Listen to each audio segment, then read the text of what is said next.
Session, I request Hesham Garu please stay back, and Dikshit Garu, Arvind Garu, Vidya Garu, Dheeraj Garu, and Rahul Garu will be part of Q&A session. Andy, yeah,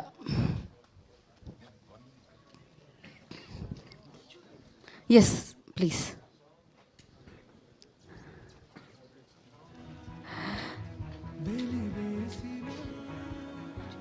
Yeah, లేదు.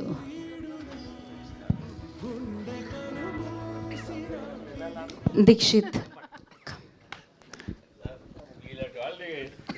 అడగాలంటే ఎంత tension, మిమ్మల్ని అడగాలంటే ఎంత tension ఎందుకు?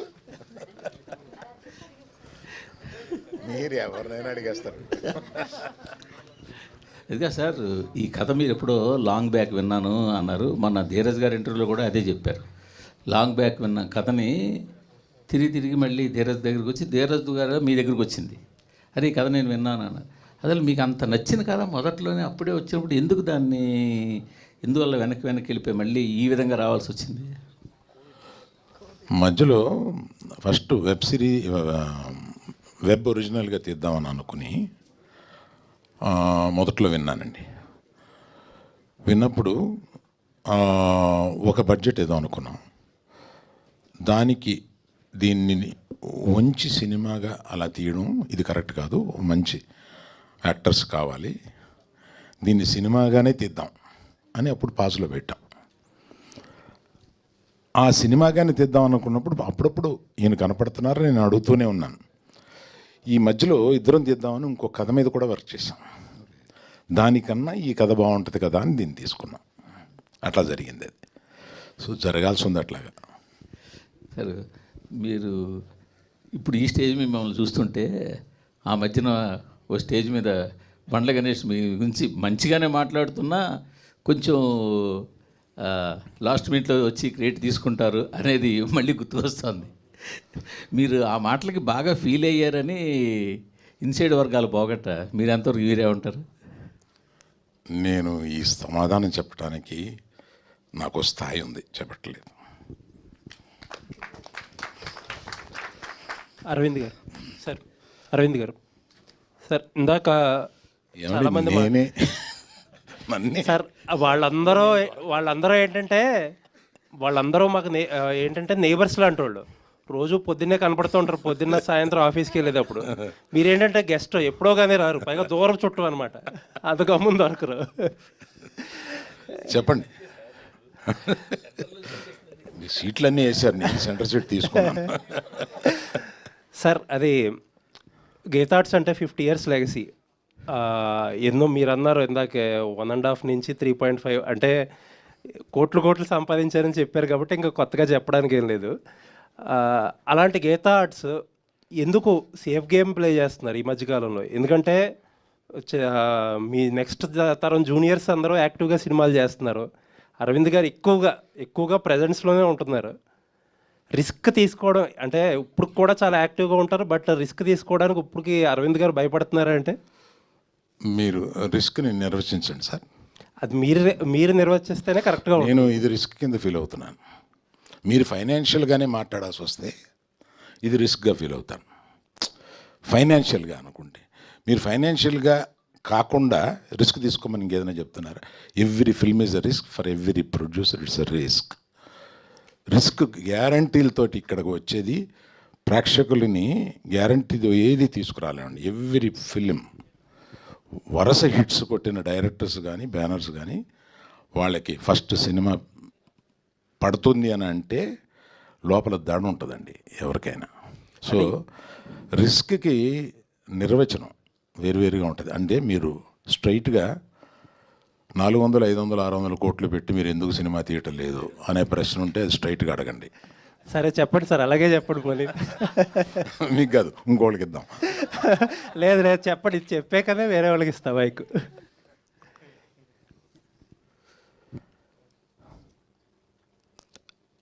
అర్జున్ తోటి చరణ్ తోటి తీయాలండి, తీసి రెమ్యునరేషన్ ఇవ్వాలి, అది ఇంటికే వస్తుంది. బయట వాళ్ళు ఇస్తే ఇది ఇంటికే వస్తుంది.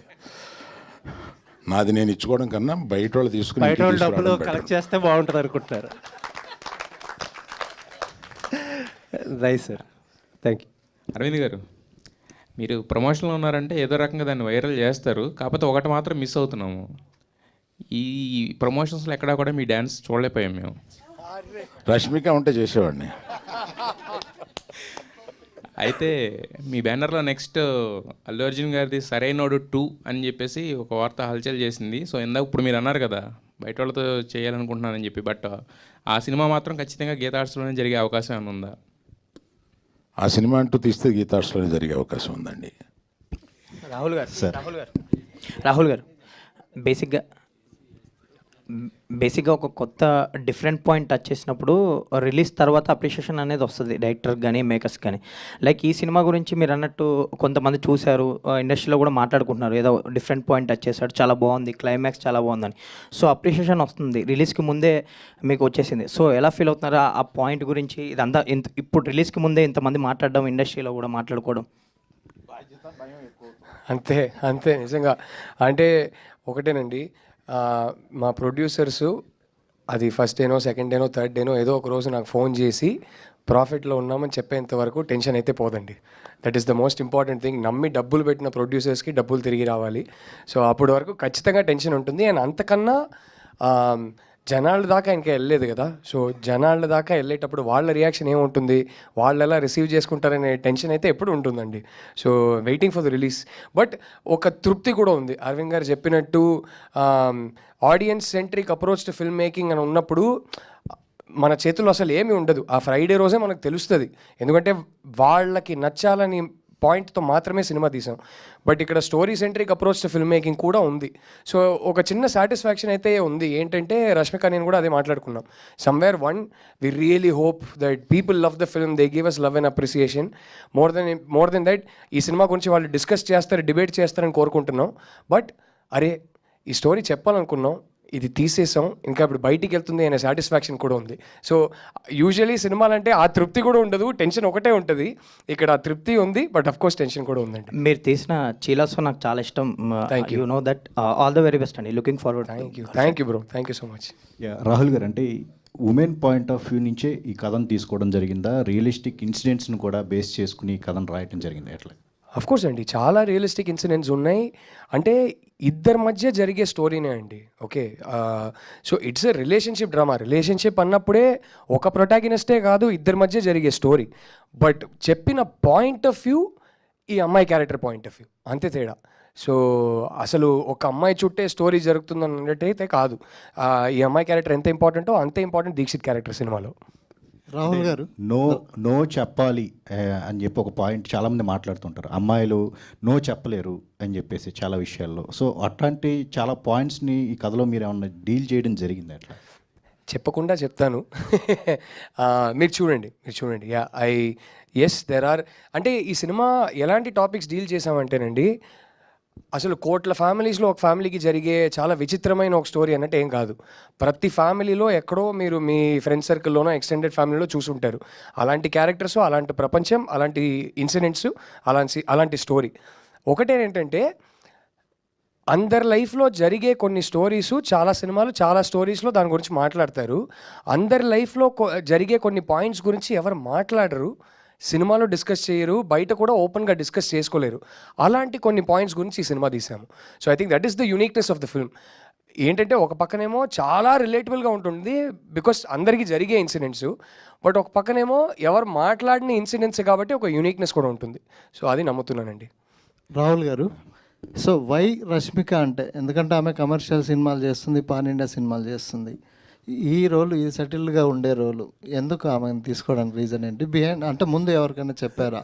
సమంత గారు ఉన్నారు, ఆమె క్లోజ్ మీకు. సో ఈమెనే ఎందుకు చూస్ చేసుకో? సార్ ఒకటి, first of all it is our privilege that we got an A-lister, one of the biggest female stars in the country today do this film. నాకేంటంటే సార్, నాకు ప్రతి సినిమాతో నేను 50 crores శాలరీ కావాలి, నేను 200 కోట్ల సినిమా చేయాలి, నాకు 300 crore బడ్జెట్ కావాలి, అది నా గ్రీడే కాదు సార్. నా గ్రీడ్ ఏంటంటే నాకు చెప్పాలనుకున్న స్టోరీ, నేను నమ్మే స్టోరీసే నాకు చెప్పాలి, బట్ అది ఎక్కువ మంది జనాలకి రీచ్ అవ్వాలి అనే గ్రీడ్ నాకు. సో ఇప్పుడు ఇలాంటి ఒక స్టోరీ చెప్పేటప్పుడు రష్మిక లాంటి ఒక ఆర్టిస్ట్, ఇంత పాపులర్ ఆర్టిస్ట్, ఇండియాలోనే ఇప్పుడు పీక్లో ఉన్న ఒక హీరోయిన్ని తీసుకొచ్చి చెప్తున్నప్పుడు, అరవింద్ గారు లాంటి ఒక ప్రొడ్యూసర్ మాకు దొరికినప్పుడు, గీతా ఆర్ట్స్ అండ్ ధీరజ్ మొగిలినేని ఇలాంటి బ్యానర్స్ మాకు దొరికినప్పుడు ఎక్కువ రీచ్ ఉంటుంది. అది నా గ్రీడ్ అండి. And we are happy. యాక్చువల్లీ ఈ క్వశ్చన్ మీరు అడగాల్సింది రష్మికని. రష్మిక మా స్టోరీ చూస్ చేసినందుకు ఐఎమ్ వెరీ హ్యాపీ, బికాజ్ ఆ గ్రీడ్ నెరవేరుతుంది. ఒక మెయిన్ స్ట్రీమ్ స్టార్తో చెప్పగలుగుతున్నాను ఈ స్టోరీని, సో రీచ్ ఎక్కువ ఉంటుంది. So and she is perfect for the role. She is absolutely perfect for the role. ఎందుకు ఇంకొకరు కాదు అంటే, అంటే నేను రాస్తున్నప్పుడు ఇప్పుడు వరకు ఏ స్క్రిప్ట్ ఒక యాక్టర్ని మైండ్లో పెట్టుకొని రాయలేదండి. స్క్రిప్ట్ ఫస్ట్ రాసేస్తా, స్టోరీ మోస్ట్ ఇంపార్టెంట్. అది ఆనెస్ట్గా, ఆర్గానిక్గా ఉండాలి. ఎవరినో మైండ్లో పెట్టుకొని రాయడం నాకు రాదు. అదొక స్కిల్ సెట్, అది నేను డెవలప్ చేసుకోవాలి, ఇప్పుడు దాకా లేదు. బట్ స్క్రిప్ట్ రాసుకున్న తర్వాత ఎవరు సూట్ అవుతారని డిస్కస్ చేసి అరైవ్ చేసిన ఒక డెసిషన్ అంతే. కొంచెం గ్యాప్ వచ్చింది, చాలా 6 years గ్యాప్ వచ్చింది. ఎందుకు ఇంత గ్యాప్? సార్కి ఒక చాలా famous Indian super star son ఉన్నారు. ఆయన ఒక సినిమాలో మంచి డైలాగ్ చెప్తారు, గ్యాప్ ఇవ్వలేదు వచ్చిందని. అంతే, అదే జరిగింది. ధీరజ్ గారు ఈ క్వశ్చన్ ప్రొడ్యూసర్ ధీరజ్కి కాదు, డిస్ట్రిబ్యూటర్ ధీరజ్కి. సార్ జనరల్గా అంటే సినిమా ఇంకా అయిపోయింది, ప్రమోషన్స్ అయిపోయినాయి, ఆల్మోస్ట్ ఒక రోజులో రిలీజ్, ఇంకా మేబీ రేపు ప్రీమియర్ కూడా వెళ్తారు అనుకుంటా మీరు. సో ఒక బిగ్గెస్ట్ ఫీమేల్ సూపర్ స్టార్ ఉన్నారు మీకు సినిమాలో. కంటెంట్ కూడా అరవింద్ గారి దగ్గర నుంచి అందరూ కూడా స్టాంప్ వేసి పంపించారు, మంచి కథ అని ఊరిస్తున్నారు. మీరు ఇప్పుడు వరకు ఇచ్చిన కంటెంట్లో, మీరు చేసిన ప్రమోషన్స్లో ఎంతవరకు సక్సెస్ఫుల్గా సినిమాని ఆడియన్స్లోకి తీసుకెళ్ళామని అనుకుంటున్నారు? డిస్ట్రిబ్యూటర్గానే చెప్పండి, ప్రొడ్యూసర్గా వద్దు. అంటే మేము చేయాల్సిన ఎఫర్ట్, మేము పెట్టాల్సిన ఎఫర్ట్ మ్యాక్సిమం పెట్టాం సార్. బట్ నేను ఒకటి బిలీవ్ చేసేది ఏంటంటే, మేము చేసే ప్రమోషన్తో రీచ్ ఎంత వెళ్తుంది కన్నా, సినిమా ఒక షో పడితే దాని రీచ్ 100 times ఉంటుంది అనేది ఫస్ట్ నుంచే నా నమ్మకం సార్. కానీ అలానే మనం ప్రమోషన్ చేయకుండా ఉన్నాం కదా, మేము పెట్టాల్సిన ఎఫర్ట్ మ్యాక్సిమం పెట్టాము, ఆడియన్స్ దగ్గరికి తీసుకెళ్తున్నాము. షో పడ్డాక అది 100 times యాంప్లిఫై అవుతుంది సార్, అది నా నమ్మకం. All the best. Thank you. Aravind garu ఇక్కడ సార్, బేసికల్లీ ఇప్పుడున్న తెలుగు ట్రెండ్ అంటే తెలుగు సినిమాల ట్రెండ్ ప్రకారం చూస్తే కనుక, స్టోరీ ఉన్నా లేకపోయినా ఎలివేషన్స్, ఒక 4 సాంగ్స్, 4 ఫైట్స్, ఆ తల నరికే సీన్స్ కావచ్చు, వీటి మీద ఎక్కువ డిమాండ్ ఉంది ప్రజెంట్ మనం సక్సెస్ అవుతున్న కమర్షియల్గా కూడా సినిమాలు చూస్తే. బట్ మీరు ఒక ఫిమేల్ సెంట్రిక్ మూవీని తీసుకొస్తున్నారు, ఇది కమర్షియల్గా కూడా సక్సెస్ అవ్వాల్సి ఉంది, ఎందుకంటే అయితేనే నెక్స్ట్ వచ్చే మూవీస్ ఉంటాయి. సో కమర్షియల్గా సక్సెస్ పరంగా ఎట్లాంటి డీల్ చేస్తున్నారు మార్కెట్ తోటి? మీ ప్రశ్నగా చేయండి దాన్ని, స్టేట్మెంట్ కాకుండా ఒక ప్రశ్నగా చేస్తే నేను సమాధానం చెప్పడానికి బాగుంటుంది. సరే, మీరు అలా అనుకుని కూడా చెప్పొచ్చు, ప్రాబ్లం లేదు. మీ క్వశ్చన్ ఏంటి? అంటే యాక్చువల్లీ కమర్షియల్గా ఇప్పుడు మనం పరదా సినిమా చూసి, అంటే మూవీస్ నేమ్స్ ఇక్కడ చెప్పకూడదు, ఫిమేల్ సెంట్రిక్ మూవీస్ ఏవైతే ఉన్నాయో, హీరోయిన్ ఓరియంటెడ్ మూవీస్, వాటిని కమర్షియల్గా తీసుకెళ్ళడానికి చాలా రిస్క్. అది ప్రొడ్యూసర్స్ కావచ్చు, ఎంత మంచి సినిమా అయినా, ఎంత పెద్ద స్టార్ హీరోయిన్ ఉన్నప్పటికీ కూడా. సో కమర్షియల్గా ఈ సినిమాని ఎట్లా వర్కౌట్ చేసుకోవడానికి ఎలా డీల్ చేస్తారు అని అడుగుతున్నాను నేను. మీరు కోర్టు సినిమా చూశారు కదా, కమర్షియలా కాదు, కంటెంట్ నచ్చింది. కంటెంట్ నచ్చి కనెక్ట్ అయితే తప్పనిసరిగా చూస్తారని నమ్ముతాం. That's all. Okay, great. Rahul గారు, సో ప్రజెంట్ ఏదైతే జనరేషన్ ఉందో, వాల్యూస్ పరంగా చాలా తగ్గుతుంది అనేది, ఇటు ఫ్యామిలీస్ పరంగా కావచ్చు, బయట లవర్స్ అన్న ఎవరైనా కానీ ఉంది, ఆ టాక్ అనేది వినిపిస్తుంది కదా మనకి. సో ఇప్పుడున్న జనరేషన్కి వాల్యూస్ పరంగా ఎట్లా యూజ్ అవుతుంది అంటారు? ఎందుకంటే ఇదంతా కూడా విమెన్ సెంట్రిక్ లాగే అనిపిస్తుంది వన్ సైడ్లో, బట్ ఆయన రోల్ని మనం పక్కన పెట్టలేము. అది లాస్ట్లో హీరోయిన్ నో చెప్తుందా లేకపోతే ఏమవుతుంది అనేది పక్కన పెడితే, వాల్యూస్ పరంగా ఎలా ఉండబోతుంది? ఈ సినిమా ఏ టైప్ సినిమా అంటే, ఈ సినిమా డీల్ చేసే టాపిక్స్ ఎలాంటిదంటే, 10 ఏళ్ళ ముందు కూడా రెలవెంట్, ఇవాళ కూడా రెలవెంట్, నాకు తెలిసి 10 ఏళ్ళ తర్వాత కూడా రెలవెంట్ ఉంటుంది. కొన్ని టాపిక్స్, ఒక అమ్మాయి ఒక అబ్బాయి మధ్యలో ఉన్న రిలేషన్షిప్లో కొన్ని టాపిక్స్ కాంటెక్స్ట్ ఎలా ఉంటాయంటే, ఒక 5 yearsకి ఒకసారి జనరేషన్ బట్టి మారుతూ ఉంటుంది. కొన్ని టాపిక్స్ ఎలా ఉంటాయంటే అది ఎప్పటికీ మారవు. ఈ సినిమా ఎప్పటికీ మారని ఆ టాపిక్స్ గురించి. So I don't think that will be an issue for us. And ఈ జనరేషన్స్కి వాల్యూ తగ్గుతుందని అయితే నేను చెప్పనండి. అంటే ఒక్కొక్క జనరేషన్కి ఒక కల్చరల్ కాంటెక్స్ట్ వేరే ఉంటుంది, వాళ్ళ మైండ్ సెట్టే వేరు. సో మన జనరేషన్లో ఉన్న కొన్ని వాల్యూస్ వీళ్ళకి పోయాయి అనిపించినప్పుడు వాల్యూస్ తగ్గిపోయాయని అనుకుంటాం, బట్ వాళ్ళ మైండ్ సెట్ వేరు. I think we should first make an effort to understand them rather than judge them. So it is a film that doesn't judge this generation at all. It tries to understand them. So sir, Aravind garu ఒక్క second, మీరు అడిగిన దానికి extension చెప్తాను. Question is very good. ప్రతి ఇంట్లోనూ 10 ఏళ్ల క్రితం, 20 ఏళ్ల క్రితం, 10 సంవత్సరాల తర్వాత కూడా జరిగే విషయాన్ని ఇదివరకు మాట్లాడుకునే వాళ్ళం కాదు, ఇవాళ మాట్లాడుకుంటున్నాం. రేపు ఎలుగెత్తి మాట్లాడతాం. ఆ రేపు ఎలుగెత్తి మాట్లాడేది ఇవాళ మేము మాట్లాడుతున్నాం, అంతే. అంటే రాహుల్ గారు ఇప్పుడు సార్ చెప్పారు కాబట్టి, అంటే ఇది ఎక్కడైనా జరిగిన సంఘటన సార్, అంటే ఏదన్నా దీనికి రీజన్ ఏంటి అసలు? సార్ అంటే నేను హాస్టల్లో ఉన్నప్పుడు ఒక చిన్న ఇన్సిడెంట్ జరిగింది, బట్ దానికి సినిమాకి ఇప్పుడు సంబంధం లేదు. ఆ ఇన్సిడెంట్ అనేది నా కథకి సీడ్ అంతే. అక్కడ నుంచి ఒక థాట్ ట్రిగర్ అయ్యి అది కంప్లీట్లీ ఒక ఇమాజినరీ స్టోరీగా ఫామ్ అయింది. సో ఈ మొత్తం సినిమా ఒక జరిగిన ఇన్సిడెంట్ మీద బేస్డా అంటే కాదండి. సార్ అరవింద్ సార్, మొన్న ట్రైలర్ లాంచ్లో మీరు విజయ్ దేవరకొండ కానీ ప్రీ రిలీజ్ ఈవెంట్కి తీసుకొస్తున్నారు, కానీ ఈ ఈవెంట్ చేయట్లేదు, ఎందుకు సార్? రష్మిక రానప్పుడు విజయం వస్తాడండి. రష్మికకి విజయ్ అలా కాదు కదా సార్, మీరు విజయ్ దేవరకొండ గారు తీసుకొస్తా అని చెప్పారు. సక్సెస్ ఫంక్షన్ తీసుకొస్తామండి. రష్మిక హీరోయిన్ కనుక ఆయన్ని పిలిస్తే రెలవెంట్గా ఉంటుందని అనుకున్నాను. ఆమె లేనప్పుడు ఇంకా రెలవెన్స్ ఏముంది? Okay sir. విజయ్ గారు అదే గీతా గోవిందం కాంబినేషన్ కాబట్టి, పర్టికులర్గా మా బ్యానర్కి వాళ్ళిద్దరి కనెక్షన్ ఉంది కాబట్టి దాని మీద మాట్లాడుతున్నాను. రెలవెన్స్ అంటే మీరు మీ అర్థం తీసుకోకండి. అంతేనా సార్? సార్ మేము విన్నాం అంతే. విన్నారు అంటే సరే, ఒకసారి మమ్మల్ని అందరు కూడా అల్లు స్టూడియోకి తీసుకెళ్లారు అప్పుడు లాంచింగ్ అప్పుడు. ఆ వర్క్ ఎంతవరకు అయిపోయింది సార్? ఇక్కడ ఎప్పుడు ఇక్కడే జరుగుతున్నాయి మన సంభాషణ గర్ల్ ఫ్రెండ్ తోటి ఆపుదామండి. అది ఎత్తితే దానికి నేను త్వరలో ఒక పెద్ద ప్రెస్ మీట్ అది పెట్టబోతున్నాను. నేను చేయబోయే అదర్ దెన్ సినిమా ఇంకేయో చేస్తున్నా, అందుకని అవన్నీ పెద్ద ప్రెస్ మీట్ పెట్టి నేషనల్ ప్రెస్లో మాట్లాడతాను. ఓకే విజయ్ గారు, గీతా ఆర్ట్స్ని మీ చేతుల్లో పెట్టడం ఎలా ఫీల్ అవుతున్నారు? బాధ్యతగా ఫీల్ అవుతున్నారా, బరువుగా ఫీల్ అవుతున్నారా, ఎలా ఉంది అసలు? బిట్ ఆఫ్ బోత్ అండి. రెస్పాన్సిబిలిటీ ఉంది, నర్వస్నెస్ ఉంది. బట్ అరవింద్ గారు ఉన్నారు, వాసు ఉన్నారు. So I think I have an advantage. Actually చెప్పాలంటే గీతా ఆర్ట్స్ అంటే సక్సెస్కి మారిపోయారు. ఎగ్జాక్ట్. దాన్ని ఆ లెగసీని కంటిన్యూ చేయాలంటే అందుకనే ప్రెషర్ అండి. విద్యా గారు, ఇది ఉమెన్ సెంట్రిక్ మూవీ అనేది నో డౌట్. సో మీరు ఎక్కడ కనెక్ట్ అయ్యారు, ఎందుకు కనెక్ట్ అయ్యారు ఈ సినిమాకి? ఇది ఉమెన్ సెంట్రిక్ మూవీ అయినా అండి, I actually have a 17-year-old son. So ఇప్పుడు చాయిస్ లేదు but to become friends with children. వాళ్ళతో అలా ఉంటేనే what's happening in their life అని తెలుస్తుంది. ఇదివరకు 4 పీకి నోరు మూసుకుంటే వాళ్ళు మూసుకోరు ఇప్పుడు. So when you talk to them and they talk about girls, I feel I have a responsibility how they look at women, and the respect they give them and the way they treat them. I have a 5-year-old daughter also.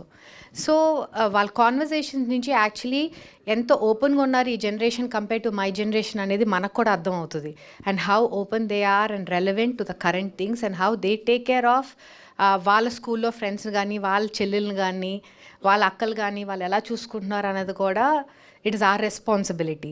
So I feel it is just not a women-centric movie. I think it is a very powerful value they'll get from the movie. మీ కథ మీ real లైఫ్కి ఎంతవరకు relate అవుతుంది? 100% you will relate and you will see a friend, a sister, a brother. మీకు అది తగలకుండా అయితే ఉండదు, అది 100% guarantee. Thank you ma'am. Aravind garu, Dikshit గారు, అరవింద్ గారు, రాంబాబు ఇక్కడ ఉన్నారు. It's left side. రాంబాబు గారు చేయలేదంటే లేట్గా వచ్చారు.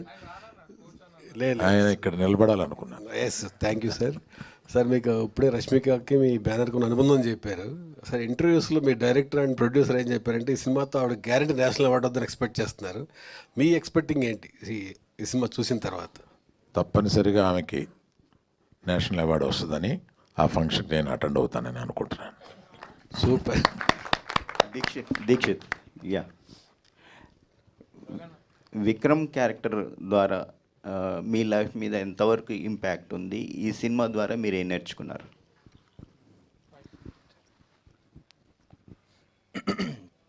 కొన్ని అంటే విక్రమ్ క్యారెక్టర్ చేస్తూ గర్ల్ ఫ్రెండ్ సెట్లో రాహుల్ సార్ని మీట్ అయిన తర్వాత కూడా కొన్ని విషయాలు మారిందండి. The way I see things has changed a bit. And I think మన యాక్టర్ లాగా ప్రతి క్యారెక్టర్ చేసినప్పుడు will not be the same. There will be some takeaway from the characters we do. I think Vikram had those things, Andy.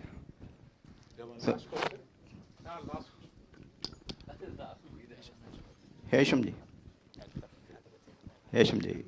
Hi. What kind of experiment you did for this girlfriend? I think it was very easy process working with Rahul Garu. Because the emotion he was trying to convey through the characters was purely romantic, and the conflicts that is happening in the film. So all the 4 songs that has the last song is going to come out today, which you all heard. Every song is very romantically and deeply written, lyric wise and melody wise. So it was a very straightforward process. But having said this, after I watched the film, just like everyone has said, I'm actually in the world of Vikram and Bhuma. So music is only one aspect of the film, and I think Rahul has done a phenomenal job in making this into a cinema for the next couple of years, which everyone will be talking. I'm glad to be part of the project. No, it was a very straightforward process. Yeah. Thank you. Thank you, media, for your questions, and thank you so much, team. And yes, save the date, November 7th, the girlfriend, like మీ మనందరినీ పలకరించడానికి big screen మీద మిమ్మల్ని కలుసుకోవడానికి వచ్చేస్తుంది. And biggest support అందిస్తారని మనస్ఫూర్తిగా కోరుకుంటున్నాము. Thank you. This is Geetha Bhagat, today's event by Shreyas media. Thank you so much.